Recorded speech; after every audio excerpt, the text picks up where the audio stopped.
আসসালামু আলাইকুম। কেমন আছেন সবাই? আজকে বিকালে একটু বাইরে বের হয়েছি। আজকে নতুন একটা জায়গায় যাবো। বেড়াতে এসেছিলাম ননদের বাসায়। সেখান থেকে একটু পাশেই শাহ কবিরের মাজার, সেখানটাতে একটু বেড়াতে যাবো। মাজারটা দেখতে খুবই সুন্দর। মসজিদটা বিশেষ করে এটা অনেক বেশি সুন্দর করে কাজ করা। এখানে যে সামনে যে পুকুরটা দেখতে পাচ্ছেন, এটা বিশাল বড় একটা পুকুর। এই পুকুরটাতে খুব সুন্দর মানে একটা জিনিস দেখা যায়। এই দেখুন, আপনারা দেখতে পাবেন চাইলেই এখানে। অনেক মাছ আছে। অনেকে এখানে বসে, বসে মাছগুলোকে খেতে দেয়।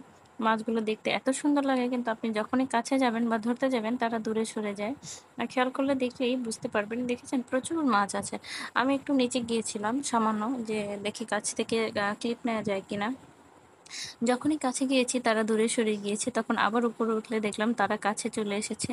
এই যে একজন এখানে পাউরুটি দিচ্ছিল খেতে। তখন এই দেখুন কি সুন্দর করে খাচ্ছে। আমরা যখন গিয়েছিলাম তখন প্রায় সন্ধ্যা হয়ে গিয়েছিল। এইজন্য অত স্পষ্ট বোঝা যাচ্ছে না। বাজারটা অনেক বেশি ভিড় হয় যখন এদের সিজনাল কিছু জিনিস হয় আরকি। তবে এটা সন্ধ্যার পর লাইটিংটা এত সুন্দর লাগে। আমি আগে একবার এসেছিলাম। তখন এটা লাইটিংটা দেখেছিলাম সন্ধ্যার পর, খুব বেশি সুন্দর ছিল। আমরা যখন এসেছিলাম তখন প্রায় সন্ধ্যা ছুঁই, ছুঁই। এজন্য অতটা একটু, একটু লাইট জ্বালিয়েছে। সম্পূর্ণ লাইটিং করে নাই। এখানে হচ্ছে ওই বড় যে জায়গাটা, ওখানে হচ্ছে আপনার খাবার-দাবার রান্না করা হয়।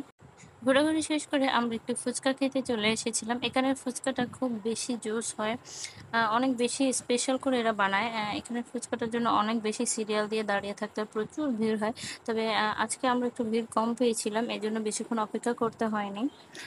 আমরা তাড়াতাড়ি করে ফুচকা খেয়ে সন্ধ্যা যেহেতু হয়ে গিয়েছিল, তাড়াতাড়ি করে বাসায় যাব, সেইজন্য খাওয়া-দাওয়া শেষ করে আমরা তাড়াতাড়ি করে বাসায় চলে গিয়েছিলাম। আজকে এ পর্যন্ত। আল্লাহ হাফেজ।